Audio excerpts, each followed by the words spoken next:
Public Eye News, a Cadillac man is convicted on child sex abuse charges. But first, senators clash over the approval of the Michigan state budget as a potential shutdown nears in the Great Lakes state.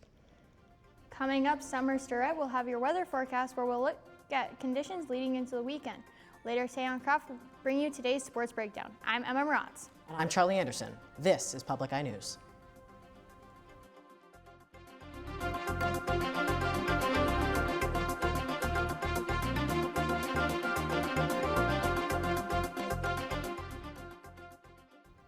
A bipartisan power struggle rocked the Michigan Senate this Tuesday, with Governor Gretchen Whitmer, Democratic leader Winnie Brinks, and Republican leader Eric Nesbitt making a statement on the Michigan budget bill.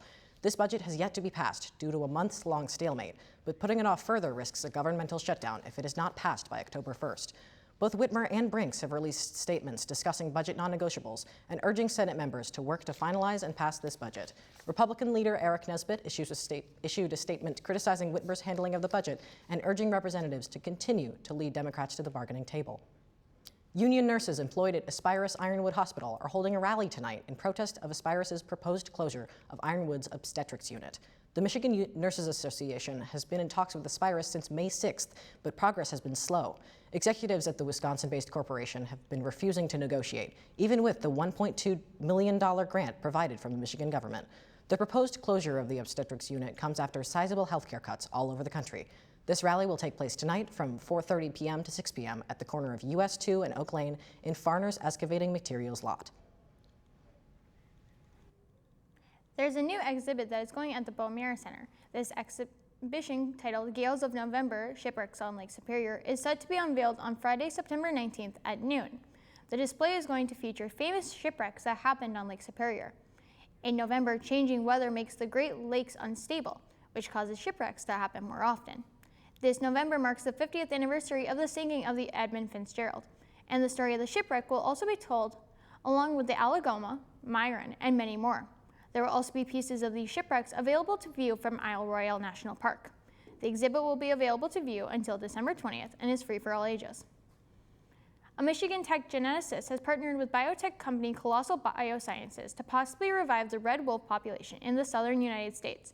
Kristen Bresky, Associate Professor of Wildlife Science and Conservation, has been working on a population known as ghost wolves. Bresky works closely with Professor of Ecology and Evolutionary Biology at Princeton, Bridget von Holt. The team also goes by the name Team Ghost Wolf. By 1980, Texas and Louisiana declared the red wolf extinct.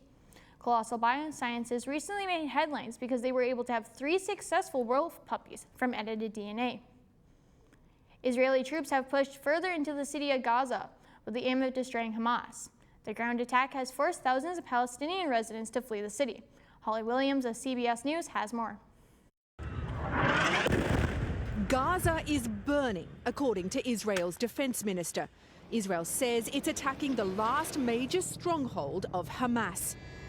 But thousands of Palestinian families were also sheltering in Gaza City. Many have already been forced to flee several times. People who've lost their homes, their loved ones, their hope. Yasmin Zakut survived a strike this week, but says her daughter was killed. And just as the new ground offensive began, a United Nations commission found yesterday that Israel has committed genocide in Gaza. The commission said that Israel has inflicted conditions deliberately calculated to destroy Palestinians. It said evidence of Israel's intent came from statements from its leaders and a pattern of conduct by Israeli forces. Israel rejected the finding and says it's targeting Hamas, which is designated a terrorist group by the US. But many Israelis disagree with their government's actions, including Anat Angrest, whose son is still being held hostage in Gaza. The Prime Minister Netanyahu, instead of saving our children, is bombing them. There's no end in sight for Gaza or for Israel. Prime Minister Benjamin Netanyahu was back in court this morning in Israel to continue testifying at his own corruption trial. He denies the charges against him. Holly Williams, CBS News, London. Now don't touch that dial. Summer Sterrett will be right back with your weather after this break. The Cubs has been separated. That's very dangerous. There are lots of players who are just moving in. This territory is completely up for grabs. Total chaos. The hunt is on. There's a big fight erupting. There's a massive... It's like a gang war. Yeah. Oh, they've got him. Where are the Cubs?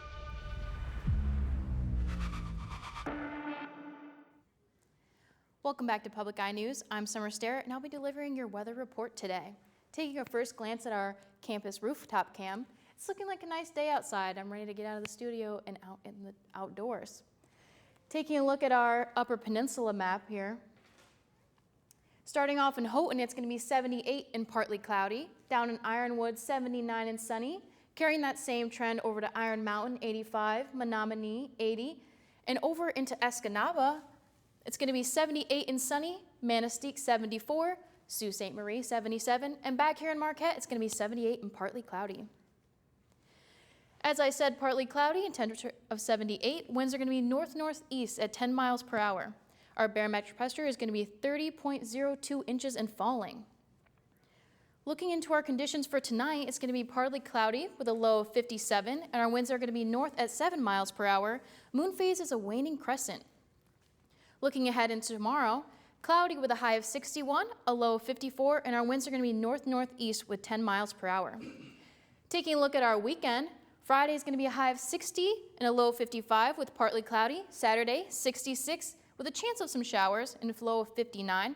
Sunday, 68 as our high and a chance of thunderstorms with a low of 58. That's all I have for weather. Back to the desk. Thank you so much, Summer, for that great update on that weather. And back to the news. A man from Cadillac, Michigan, after fleeing to Seattle, Washington, has been arrested on charges of child sexual abuse after being charged in 2018. Edward Eugene Smith, the 34-year-old, was charged with one count of child sexually abusive activity, which is a 20-year felony. There were other charges added to his sentence. This case is one example of Operation Survivor Justice, a new $1 million program through the Michigan Attorney General's office that pays to prosecute sexual predators who have attempted to leave the state to avoid sentencing. Smith will face a judge on October 23rd. Michigan Education Trust, MET, and the Michigan Department of Health and Human Services, MDHHS, have partnered to fund the new Fostering Futures Scholarship, a scholarship program intended to aid Michigan students who have gone through the foster program. Across the United States, children who have gone through the foster system have much lower rates of higher education compared to others. This fundraiser aims to change that. This past Friday, a benefit was hosted to raise money for the program. It raised over $75,000 to help foster children across the state pursue a career through the colleges or trade schools. This fundraiser, to donate or learn more about the Fostering Futures Scholarship, go to www.michigan.gov/fosteringfutures. U.S. President Donald Trump kicked off his second state visit to the United States with a royal welcome at Windsor Castle today. This trip is a combination of diplomacy and business deals as the U.S. and UK announce a new tech partnership. Natalie Brand of CBS News has more. A royal charm offensive as President Trump and the First Lady arrived at Windsor Castle, joining King Charles and Queen Camilla for a carriage procession.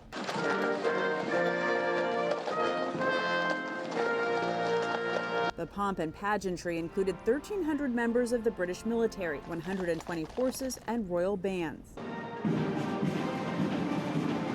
This week, the U.S. and UK announced a new technology partnership with joint efforts that focus on nuclear energy and artificial intelligence. U.S. tech giants, including Microsoft, NVIDIA, and Google, have pledged more than $40 billion in investments. Tremendous opportunity in economic growth, in social services, advancing science, you name it. And that special U.S.-UK technology relationship is not something to be taken lightly. But not everyone in the UK is embracing the relationship. Demonstrators gathered outside Windsor Castle ahead of the president's arrival. Trump doesn't represent Britain, doesn't represent our values, and we don't agree with all the horror that he's caused to many lives. Tuesday, 4 people were arrested after an old picture of Trump and convicted sex offender Jeffrey Epstein was projected on the royal residence.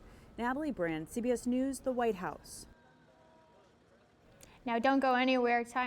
Tayon Croft has your sports that you won't want to miss. I I'm Gulnaz Khan. As a journalist, I'm reporting on how climate change is endangering humanity's most sacred sites and traditions. In Africa, desertification threatens one of the world's most significant cultural legacies. But faith-based communities are joining forces to stop the desert in its tracks. There is an opportunity that we can restore the landscape. Wednesday night at 10 on WNMU TV. Welcome back. I'm Tayon Croft here with your Public Eye Sports Report. Starting with baseball, the Detroit Tigers fell to the Cleveland Guardians Tuesday night 7-5. Trailing the whole game, Detroit evened the score on a solo shot by Kerry Carpenter in the ninth, but the late game heroics would be squandered in the following inning in rough fashion. Will Vest, one of Detroit's veteran bullpen pitchers, gave up 4 runs on 4 extra base hits. Cleveland has now won their last 10 of 11 games and are one of the hottest teams in the league. The Tigers now lead the AL Central by 5.5 games with last night's loss. Game 2 of this 3 series will resume later tonight at 6:40 p.m. Speaking of hot teams, the Brewers hold a 1-game lead over the Phillies for the best record in the MLB. As they done all season, Milwaukee dominated the Angels with the final score being 9-2. Christian Yelich led the way with an RBI double and a 2-run homer, giving him 29 on the season. The Brewers scored in every inning they batted in but 2. I want everybody to know just how impressive that is. Cy Young candidate Freddie Peralta leads the NL in wins and is tied for the most in the league. He pitched 6 innings and struck out 10 batters on the way, pushing his victory total to 17. The Brewers will continue their series against Los Angeles tonight at 7:40 p.m. And the things on the links, the NMU's golf team just wrapped up their first tournament. The Bulldog Fall Classic took place in Big Rapids, Michigan at Keke Golf Course. But the more important part is that they improved after each round, with their lowest point total being plus 28. Arthur Yatalo led the Wildcats with a final score of plus 14, putting him in the top half of the golfing leaderboard. He finished with 34 pars on the tournament, which was 3 shy of the leading 37. They will travel to Wayne State to play in the Motor City Shakedown in 2 weeks. That's all I have for sports today. Back to the desk. Thank you so much for that entertaining sports report. And I've heard that you have a couple more stories for us. I do. Mara Pastor, a Puerto Rican poet, is coming to NMU for 2 nights this week. Pastor is the author of 6 books as well as 2 bilingual chapter books. The event is going to be held in Jamridge on Wednesday and Thursday, with both events starting at 6 p.m. Live at NMU is looking for entries for their 5th annual Live Art and Word contest. This contest is to help break the stigma surrounding mental health issues and suicide. Entries can be submitted between September 15th and February 15th of 2026. That's great to hear about that art contest. I think it's so important to encourage talking about mental health and suicide awareness in our schools. I definitely agree. I feel like there's going to be a lot of submissions because it is, open until February. Yeah, and following that great farmers market we just had, I'm sure that a ton of artists that were there are going to be engaging in that as well. I for sure was sad that I didn't get to go to the farmers market, but it is going to be a very long week, and I hope that there's more events to come. Absolutely. The weather's been great enough to have some events around here, so it's been for sure. wonderful. I've been looking forward to this weather. We've very much needed it compared to all the rain. Absolutely. It's been a wonderful, wonderful fall. All right, that's all we have today for Public Eye News. I'm Charlie Anderson. And I'm Emma Maratz. We'll see you next time.